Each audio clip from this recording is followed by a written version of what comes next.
welcome back to all our Chill of the Night from Boys and Ghouls Film Review, folks.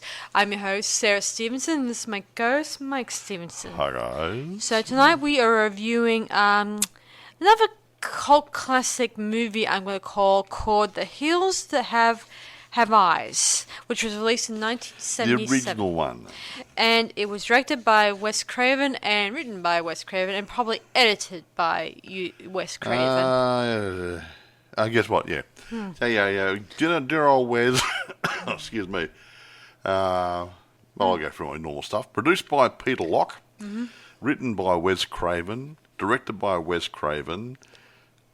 Edited by Wes Craven. Tea and coffee by Wes Craven. Yeah, I mean, I guess when you're starting out, seeing as this was around the time when he's starting out, you're also the editor of the production. Yeah. You do everything. Who said you can't do it all? I'm sure. Yes. And I'm sure the little man worked very, very hard and earned his money. Uh-huh.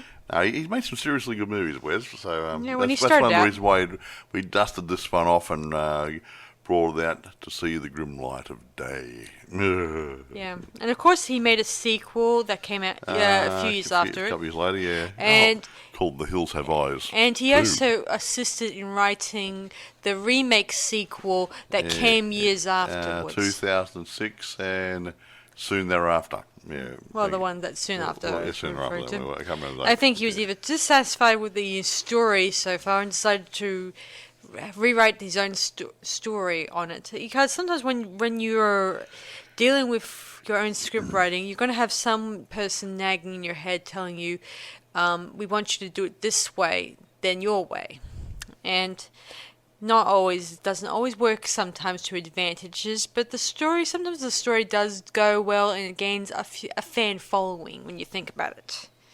Anyway, so I've seen both the original one, and the sequel. Obviously, I haven't seen the remake yet. No, we might see them one day. We may see them one day just to compare notes or something like that. Anyway, so let's start discussing box office and the actors cast. Well, the box office. There was a box office to be had. Excuse me. Budget was up around 700,000. Mm-hmm. Box office is about 25 mil. So you could possibly say it was successful. How's that going to be? All right. Okay. Let's go. Who were the players? Well, we have Martin Spear plays Doug Wood. Mm-hmm. Susan Lanier plays Brenda Carter. Mm-hmm.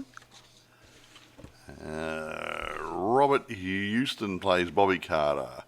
Brendan Marinoff plays baby Katie Wood. The baby. Oh, yeah. Virginia Vincent plays Ethel Carter. Dee Wallace plays Lynn Wood. What a great name.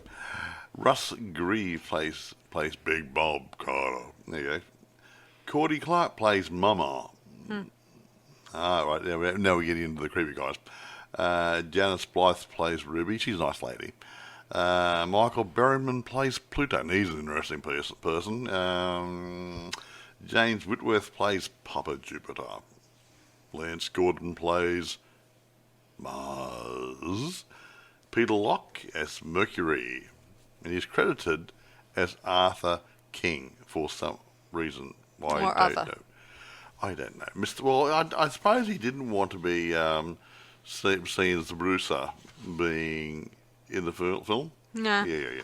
People do that sometimes. Yeah, they do it sometimes. And John Stedman plays Fred. Okay, right. All right. So that's our cast. Can't think of anything to say before she rolls into it. I've got some little notes I want to talk about later on, but yeah, go for it. Okay, the story opens with a girl named Ruby who happens to go to this gasoline attendant guy, who's an old guy, obviously, and she tries to bribe him with some stolen goods so she can get out of the area, obviously. Yeah. She's really a rundown, like she just lives on the land, obviously, with her brothers much and so, sisters. yeah. I mean, brothers and father, and she doesn't like the environment. So, but he denies her any chance of getting out of there. And soon enough, we meet the rest of the people we will be following throughout this movie, which consists of the Wood family and Carter family, obviously.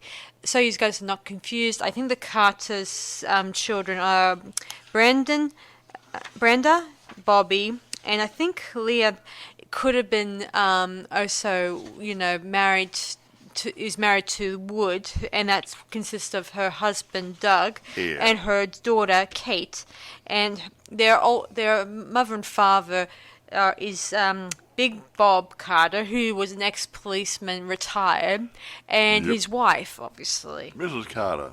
Yeah. Uh-huh.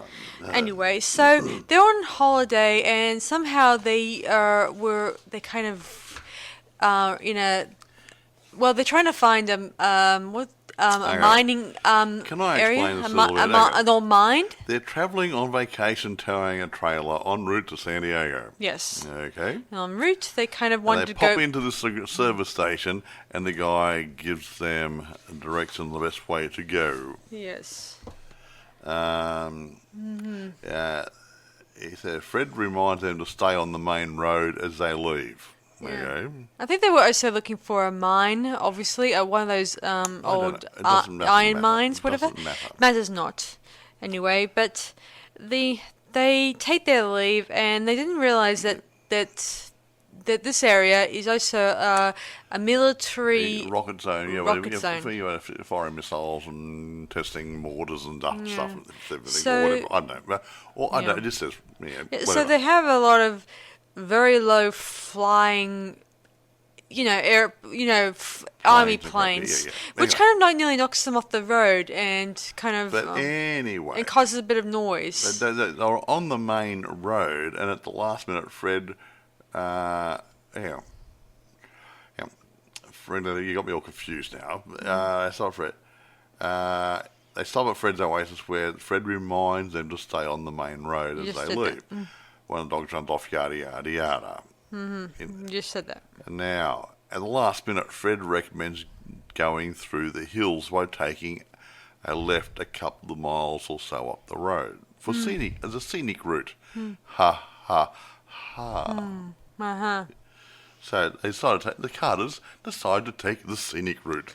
Yeah. Why not? Anyway, they eventually end up dealing with low flying planes, and they kind of crash their car. Well, there's actually spikes on the road which blew the tyres out. Yeah, they did. At the same time. That's true. Yeah. Anyway, so they assume it's Anyway, they're stuck for the night, obviously, and so each one of the men in the group that consists of Doug, Big Bob, and his son Bobby, they all go in separate directions to try to find possibly Get some help. So help. Bob goes back to the garage, which is about 8 miles or so back or something, a bit of a drive back. So Yeah, Doug goes a great distance, and he managed to bring back some odds and ends that might be useful for whatever they might need to get them. Might be useful, obviously. Bob, he returns after. His dogs. The dogs consist of Beauty and Beast, 2 dogs. Hey, Beauty and the Beast, ha ha ha.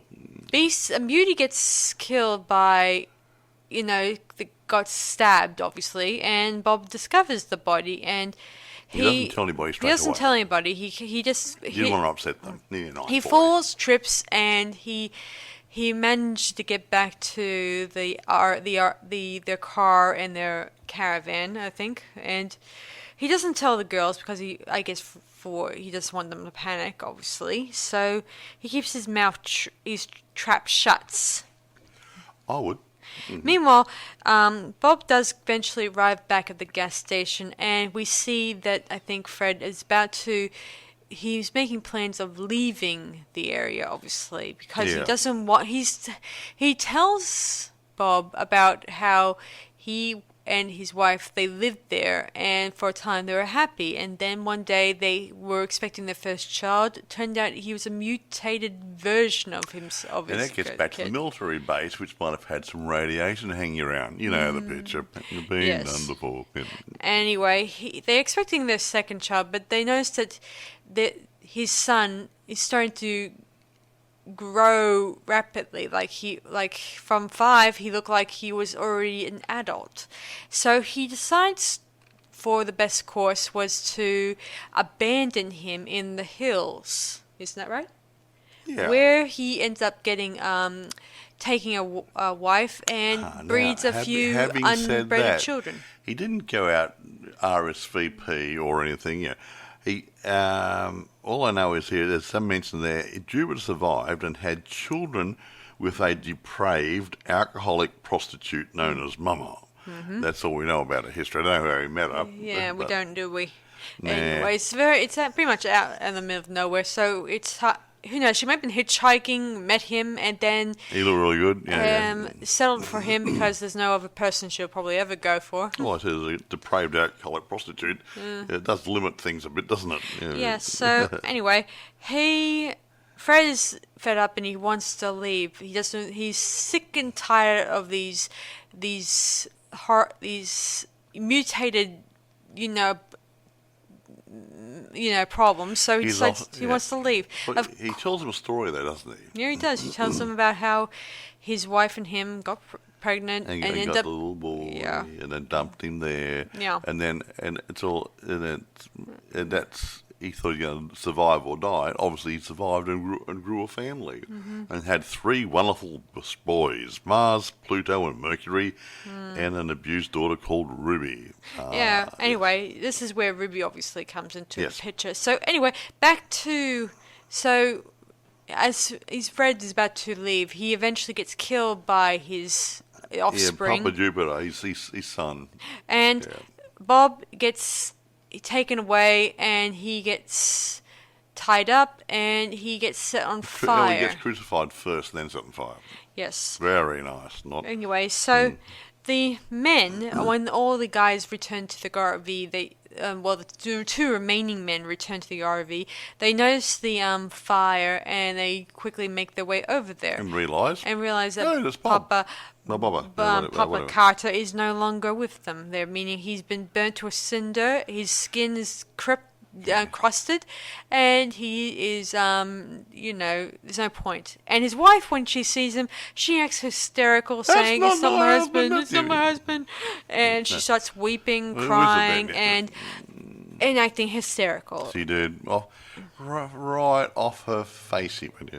Yeah. Anyway, so they make. I think they try to make plans of trying to figure out what to do, obviously. And so later that night, as some of them are sleeping, the 2 of Jupiter's sons, consisting of, I don't know which ones come there, but they do. Bugger. Yeah. Anyway, doesn't matter. That one. They eventually break into the caravan and sexually assault one of the daughter Brenda, obviously, and kill both the Mama Carter and her sister, and of course, one of the remaining dogs, which is Beast, is running amok in the hills. He flew on Mars. They ransacked the camper, and Mars rapes Brenda. There you go. Yes. You go from my notes here. Yeah, but luckily enough, they were able to.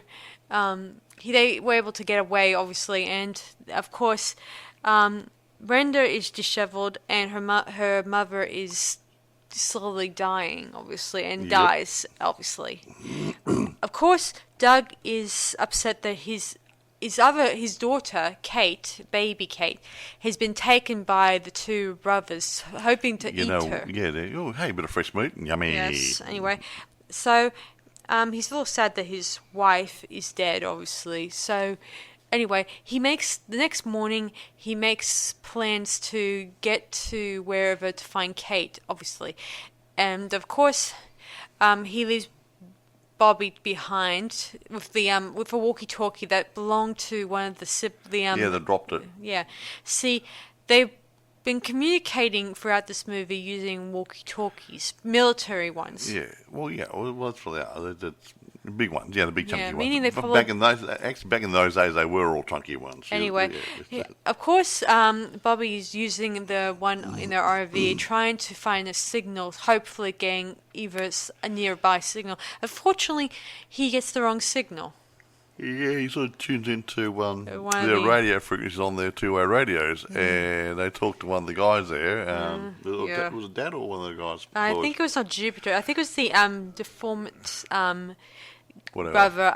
I don't know his name. And he's saying, "Oh yeah, blah blah," and saying, "Oh, we're being attacked here. We're down. We haven't got any much ammunition left." And he goes, "Chuckle, right? Thanks for the information. Thanks for the info. Thanks for the info. Whoops." Anyway, Doug eventually arrives at the camp where the cannibals are hiding in. He also sees the family, and he also discovers his daughter Kate's still alive, and of course, and Ruby, who's the only sane member of the family. Yeah. Which is pretty much well, that's about it. Yeah. Is trying to look after her, and she wants to get away and save the baby. The child as well. Yeah, very a nice girl. Yeah. She does eventually escape and manages to get the baby away from her family and return it to Doug. Obviously, meanwhile, doesn't she wrap pig up in the blankets? Oh, here's a baby, and she ran off. Yeah. See, she gives a fake pig that's wrapped in a blanket. No, not fake, a real pig, but wrapped up. A pig to her brother, making out it's the baby, but it's not. And eventually she was able to get away. Eventually she was able to convince Doug that she's on his side. Yeah. While this is happening, Brenda and Bobby, they come up with an idea to trap the remaining cannibals into the RV. Okay, so they then place their dead mother out in the middle of the sun, and in hopes of Jupiter to trap Jupiter. Meanwhile, while this is happening, one of the other brothers, he gets tripped up by Beast, the dog, and tumbles over and falls over the cliff. What a wonderful dog! I wish I had a dog like that. Oh, really nice. Yeah, he doesn't tumble over a trip. I'm thinking of the sequel. Sorry, my bad. He actually gets his throat ripped open. Torn open. Yeah. Yes, like the old dog, smart. Yeah, Pluto. Yes. Is chopped up. Yes. Yeah. Anyway, so as the siblings are setting up their trap, eventually Jupiter arrives and he sees their dead mum, and he gets his foot in a sort of a trap, and then he gets dragged across using their car's wheel, broken, damaged wheel. Of course, as they're pulling, the rope snaps, and of course. Yeah. And he eventually chases them inside the caravan, which is part of their plan, which they hope once he opens the door, it will set hopefully it will explode their caravan. Hopefully, obviously, because they have I think they used some stuff that Doug found at the tip, obviously, and used some stuff they found, obviously, to make sure it sets a light, obviously. Yeah. So as they are heading out the caravan's window to make their escape, he tries to pry open the door, and then boom, we get an explosion. Yeah, big boom. Yes. Anyway, Bobby decides to head back to the caravan, thinking that they may not have so much as got him, obviously. He's very convinced. Anyway, so he heads back there.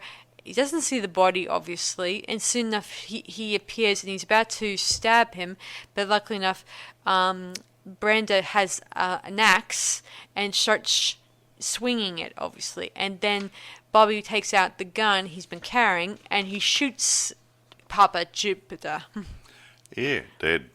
Anyway, he's dead, and the 4 or 5 remaining survivors embrace, including the dog, obviously.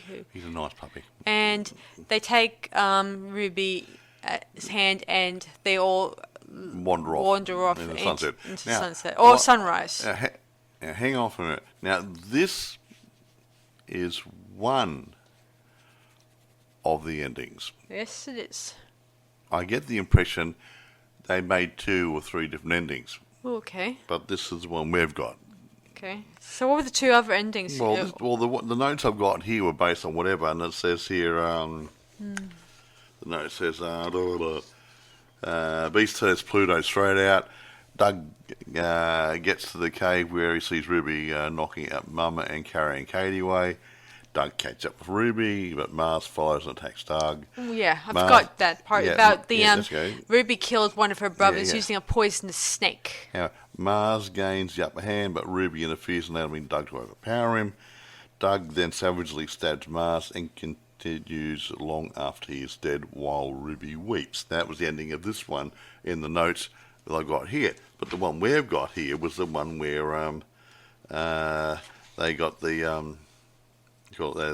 They try to drag with the popular bugger lugs across the ground with the using the motor on the car, and that sort of stuff. And then Ruby went off with them, holding hands. So that was a different ending. So I gather there's 2 or 3 different endings. So here's one. An alternative ending featured on the DVD and some TV prints has an epilogue where Ruby accompanies Doug, Kathy and Beast as they rejoin Bobby and Brenda. Okay, Brenda then extends her hand to Ruby, yada, yada, yada. So, yeah, they made 2 different endings or 3 different endings. Don't know why. It doesn't make sense to me. However, they did. Okay. Anyway, that's the movie, guys. Now. The sequel takes place about... Let me see. This one takes place in 1972, so this one would have taken place... a few years later, and they bring back 2 of the characters: the kid who played Bobby and the girl lady who played Ruby. And I gotta admit, I was a little disappointed in that movie because I was hoping that Ruby would be the not so much the final girl, but the strong Ripley type person, in that movie. But she kind of had a quick and easy death in that one, which doesn't make sense to me because she gets her head knocked against the rock, and that's the end of her. When actually she was really strong. She fought a lot in that movie, and I didn't think she'd be defeated by a bunch of rocks being hit in her head. Anyway, go on. I see you have that look in your face that you have something to say. Oh no, there's different things. I was just going through some notes here. Wes was looking to make a non-horror film. Okay, non-horror film. I made a mistake here. And he is trying to find different ideas and blah, blah. And he went through the local public library, and he was going through their forensics department, and he learned of the legend of Sawney Bean, the alleged head of a 48-person Scottish clan responsible for the murder and cannibalisation of more than 1,000 people. Ooh. And they based the story on that, I gather. Ooh. Sounds eerie. Yeah. So he based it on... and it says after their arrest, they were arrested and they were tortured, quartered, burned, by Craven saw treatment of the Bean clan. Yeah. So it's indicating it's real, but maybe it's more folklore. Anyway... So he found it in a public library. It's surprising what you see there. Well, just remember, when we were looking up those horror stories in those neighborhoods, they had those urban type stories like the Bunny Man and stuff like that. Yeah. And these people, these archive thingy wings, they would definitely be reused, or they would use some stories like Ed Gein's stories to make movies and ideas come to life, obviously. All right, go on. Now, here's something. Skinny budget time. Right. Okay. The film was shot in Victorville, California, in the Mojave Desert. Okay. Right. Using 16mm film on cameras that were borrowed from a Californian pornographic filmmaker. So he's borrowed the borrowed the gift because he didn't have his own. The film cost between blah blah blah $350,000 to $700,000. Around 3 times the budget of the last house on the left. Okay. You got to spend what you can on something. The actors were paid a minimum wage, and the film's crew were non-union, which means they probably weren't being paid union rates, so a bit less. That's probably why there's so many strikes.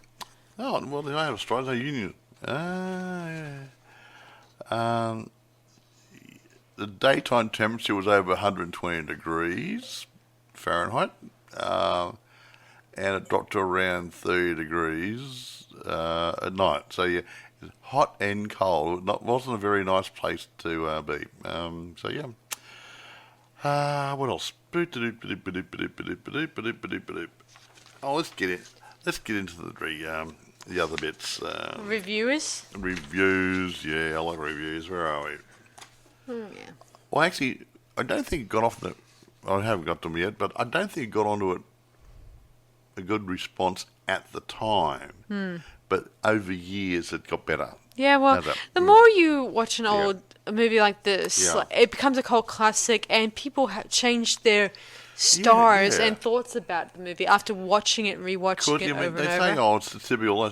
Variety said, The Hills Have Eyes, a satisfying piece of pulp, adding that gratifying aspects of the film are Craven's business-like plotting and pacey cutting, and a script which takes more trouble over the stock characters than it needs.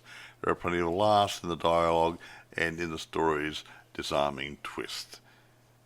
In his review of Craven's later film Swamp Thing, 1982, Roger Ebert of the Chicago Sun-Times criticised the film for being too decadent for his taste. He didn't like it because it wasn't his style of movie. Tim Pauline from the Monthly Film Bulletin stated that the film story had promise, but was never fused into an effective narrative pattern, let alone an allegorical one. So yeah, I don't think the reviewers were into this sort of movie, so you're not going to say anything good about it. I always thought reviewers back in those days were old school filmmakers. Old school film critiquers who their thoughts of a good movie would be the ones from the 1950s or the 1960s. Yeah, where nothing really happened. More like a drama, a bit of stuff thrown into it. Whereas things like Wes Craven's, Hills with Eyes, or even John Carpenter's Halloween, they probably thought this stuff would never get off the ground. Yeah. But then when like maybe Fangoria may had different depictions of it, because Fangoria came out probably around the 70s, and it started developing a big fan base. Fangoria listed the film as one of the 13 greatest horror films of the 70s. Told ya. There you go. But Rotten Tomatoes give it 67%. Metacritic signed the film of that 64 out of 100. The film was included in the book 1001 Movies You Must See Before You Die. Not listening, whatever. Film Journal International has cited The Hills Have Eyes as a classic grindhouse feature. The film was nominated for AFI's 100 Years, 100 Thrills. TV Guide gave it 3 out of 4 stars rating, saying that it is exhilarating to watch the Carters become more savage. So things change from decade to decade. The original reviews, I think it was more of a shock thing, saying we don't like this sort of stuff, so we won't give a good rap. Yeah. As most of those newspapers, like the what was the first one you mentioned, the Vanity Fair? Variety. Yeah, Variety. Yep. They would be old school journalists. Yeah. Well, Fangoria was newer. Yeah. Like, they seem to be more open-minded about what's hot and gory to watch and stuff like that. And like you said, it even listed it as top 10 or top 13 best movies to watch, obviously. And here's the thing. Back in 1977, SITGS Film Festival, The Hills Have Eyes won the Critics Award. See? Well, who were the critics? It weren't the guys reviewing it. Not the ones who were... So I don't know. It just goes on there. Yeah, the guys who write for the newspapers and periodicals and stuff, sometimes they're so misleading. Look at the box office. They made it for under $1 million and they made 25 mil. Somebody went to the cinema. You know? I also think that some of these filmmakers, they're paid to say nasty things for the good ones, but at the same time, they would say good things for the not so good ones. Or they're governed by the how to put it, the taste of the magazine or newspaper they're writing for. If they said, we don't like this sort of crap, so don't play it up. So they won't. So, They did it with an... they're told what to say, Yeah, they did it with an actor who was acting obnoxious in a movie. Well, not really to a movie. She was acting obnoxious to the fans. And they were trying to make out try to give her redeem her by trying to do some damage control on her career. Of course, fans are not buying into it because she's very obnoxious, and thanks to her damaging the fan base, which are mostly the most important people when you think about it. Next to film critiquers who watch the thing, the fans are the ones who who offer the money in the hot little hand paying for a seat to put the little bottoms on are the people who are the real critics. Yeah, they're the ones who have to watch the thing. They're the ones who go there and say, hey, I saw a good movie the other night, and their friends go and see it. Yeah. And then they like it so much they go and buy the VHS or nowadays the DVD, and away you go. Yeah. So, they're the real critics. The people who actually pay the money for it. Yes. I mean, lately a lot of actors out there are trying to pick a fight with the fan base. They keep calling us trolls and nasty names. Yeah, they say, the movie's just been made to satisfy the fans of this genre. Well, who else are you going to make the film for? You're going to make it for a bunch of strangers who don't like it? Yeah. It's not just about the critiquers. It's about the fans. The fans are the ones who want to see it, and it's made to suit their taste, not the reviewer's taste. Right. Reviewers can say what they like. They may say they hate it, they like it, and it won't always push people to love it. But if you start picking fights with just ordinary fans, then the fans will have a lot to say about that, and not good things too. Anyway, I was going to mention somebody in the film, one of the guys who was one of the naughty guys. There's a guy, Michael Berryman. He plays one of the sons, and he has got a physical deformity. It's some medical condition. I don't know what it's called. I think so. But because of his looks, it's kind of gained it's helped him get work in these sort of movies. Because there's a guy years ago in the old Universal Studio days, with when doing Dracula and Frankenstein stuff. There was a guy there, and he had a face which. I can't remember the disease. It changed the muscle tone, and it just got out of shape a bit. It was Rondo Hatton, and he was probably the only horror star in Universal Studio they didn't need to put makeup on, because his face was already creepy and horrible. Well, not horrible, but creepy enough to make it creepy for the film. It was just a bit of general makeup, so it doesn't get any shiny skin and stuff. Maybe highlight his eyebrows and whatever, but no face putty, no skin toners, no nothing. And I think Boris Karloff had lipstick on and different things, and probably grease paint on his face and different things. And but Lugosi may have had a pale face and stuff. Rondo didn't need anything. He was already creepy. And this guy here, he looks like a very nice man in normal photograph, but he plays a really creepy dude in this movie. And the next movie. He shows up in the second movie. He makes a second appearance. Even though he got chewed up by the dog. He got better. One of his brothers came along and sewed him up and stuff somehow. Yeah, well, it said that Jupiter had a brother, which kind of... Yeah, okay. Look, you just throw caution to the wind here. he just came up and said, okay, whatever.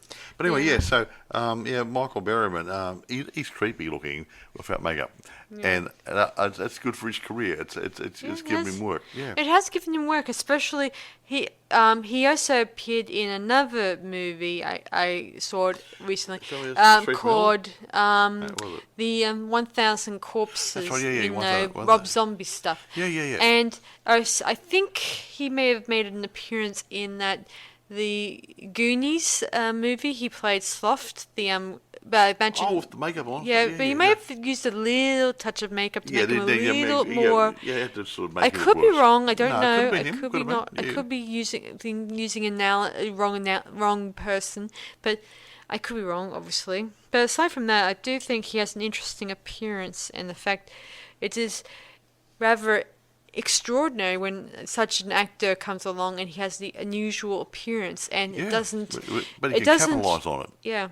Yeah. And while some people would just say, "Oh, he looks so awful," and you cannot do anything with that face, but then when you if he gets so good at gory scenes, but it does seem a bit annoying when you can't step away from gory scenes and just do ordinary drama or comedy or things like that. You can't do that if you. I mean, you can do horror comedy if you can. But you do other things. Well, remember the movie Freaks? Yeah, I remember that. Back in the 30s, was it? Yes, it was sort of the 30s. An early one, early talkie. They used real freaks from a circus, whatever, carnival, and a lot of people were horrified that they're using real freaks to represent freaks in the film instead of having people just made up as freaks. Yeah, like using prosthetics. Yeah, prosthetics and then pretending to be whatever. But you made a comment about getting work. There was one guy there. He was a short guy. I can't remember his name, and he played the lead role for the short people. And he was being manipulated by a normal lady trying to rip his money off. Now, I'm not really sure, but I'd have to check it, but A Day at the Circus, something rather, the Marx Brothers, they had a midget in that, and I think it was the same guy. Okay. And I think I saw him in another movie as well. So he's shown up in several movies. So, and then people grumble about dwarves being typecast. Yeah. I'm sorry, what are you going to do? Get a dwarf being a wallpaper hanger? Hello? No one's going to give him a job, necessarily. They're going to say, hey, you'll be really good in this sort of role doing such a rather. Yeah. I did think the guy from Game of Thrones should have kept his big trap shut. Yeah, that guy, he's a good actor, but he should have said the thing about being typecast. It's not very nice, right? Well, that's fine. That's life. Keep his mouth shut. You're screwing up jobs for the other dwarves who want to work, you know? Yeah. I mean, sure, you could, like, one other dwarf I know did Pirates of the Caribbean. They didn't question his short appearance. They just allowed him to take part in the job. That Seventh Kingdom or something, 11th Kingdom, that Acorn little guy, he shows up in a lot of films. Yes, he also appeared in Willow. He Yeah. also appeared as one of the Ewoks from Return of the Jedi. Yeah. I don't know, and other movies. And the guy who played R2-D2? Yeah, exactly. Yeah, Kenny something or other. Yeah. I mean, these guys, they get Kenny work. Baker. Kenny Baker, yeah. These guys get work because they're not quite the same as everybody else. Yes. And you look at people. I'll go on a bit of trade here. Back in the olden days, back in the 30s, 40s, 50s, I'll say Afro-Americans, being polite here, a lot of them played supporting roles and comedy roles and other things such as that. Yes, like that Hattie lady in Gone with the Wind. And the Ghost Breakers with the Yeah, but Hattie, she played a maid, and she liked playing the role because she'd rather get paid big money playing a maid in a film than being a real maid and get bugger all. She was actually making seriously good money. Yeah. The guy who was in Ghost Breakers with Bob Hope, I can't remember his name. Sorry, guys. He showed up in a few films as well. Comedies, playing the lazy, slow-witted dark color. Yeah. Moreland. Don't worry. I mean, Little guy, bug eyes. Something Moreland. Mantan Moreland or somewhere. Little guy showed him that Charlie Chan movies and different things. He was, and some zombie movies, he was so freaking funny. He made the movie better. He lifted the movie because of his humour. So yeah, I mean, people being held back because colour, or they're a dwarf, or something else. No, or their appearance, obviously. Yeah, don't stop it. Let them go and do it. Let them make people enjoy the films. Yeah. Don't try to say, oh, you shouldn't typecast people all the time. I feel like get tired of it. I feel like more and more these days, people are going backwards in filmmaking now. Yeah, I mean, it feels like we're no longer accepting people for their because they think, we will offend someone. Political bias kills me too. It kills me that how so many steps forward, we keep take a step back. Yeah, but political bias comes into it as well. You say, oh, we're going to do a film. Oh, but to keep everyone happy, we have to put a dark person. We've got to put a Chinese. We've got to put such. We've got to put a gay person. They make a formula for the cast instead of getting the right people for the roles. Yeah.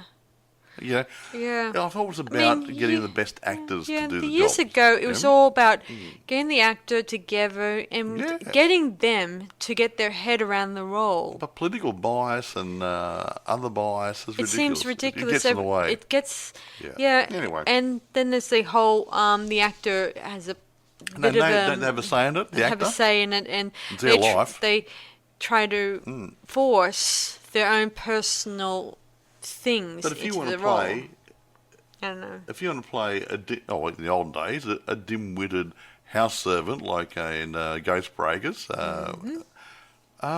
so what? That's his job. He wanted to play the role. He got paid for it. Yeah, I mean, not been a lot back then, but but still, he was only a co-actor. He wasn't the main star. But the point is, he got a job. Now, getting on to rating it, I'm going to rate this movie 8.5. There you go. I'm going to rate it 8.5 too. I mean, it's an okay movie, and the sequel is an okay movie too. I mean, I'm not going to review that one. I'll just pass over it. That one's mostly about a bunch of kids who, along with Ruby, who's now named Rachel, take them into the desert in hopes of taking part in a motorcycle race. They're going to dirt racing, whatever. They're going to go across country there to go to save a bit of time getting into some place or other for a motorbike race where they're trying to market some new fuel or something or other. Yeah, something like that. Anyway, what I was going to say is now... It was an okay movie, but I don't think it was that good. Now, where do you get it? Okay, 1977 film, not the 2006. They got the same name. The Hills Have Eyes. Okay, eBay has it for sale. Mm-hmm. Amazon has it for rent and for sale. Now, watch out. VHS tapes are out there. There might be Laserdiscs out there. And yet, the remake has the same name. And it's 2006, not 1977. So, yeah, and it's Wes Craven. His name should show up on the details. And the main actor is Susan Lanier. There you go then. So there you go, folks. Yeah. My story went off a little bit, but I'm hating people who have got something special to add to a film, whether it's a slight deformity, colour, personality, something or other, dwarfism, giantism, whatever, and it lends to the movie and it makes the movie better. Yeah. Fine. It's their choice to be in the film. Yeah. Don't say, they're being picked on and typecast. Okay? Yeah, right? get over it. Get over it. They want to do the job. Yeah? Anyway, let's get over it. You want to say bye now? Yeah, that's it from us, guys. So, sorry for our little... Well, it's a bit of a bugbear of us. Because people want to be in it. Yeah. They want to do it. And people say, oh, you shouldn't be doing that. Yeah. Anyway, that's it from us, guys. So that's our thoughts on this movie. So it's up to you to actually sit down and watch the thing. No, look, it's a good watch. It's probably not the best movie in the world, but it's not a bad movie. There you go. Yeah, so that's it from us, guys. So I hope I see you guys for our next, next video coming up soon. So we'll see you guys then, obviously. So that's it. So this is Sarah Stephenson. And Michael. Thanks to you guys around on Boys and Ghouls Film Review. Bye for now and have a good week. Bye, guys.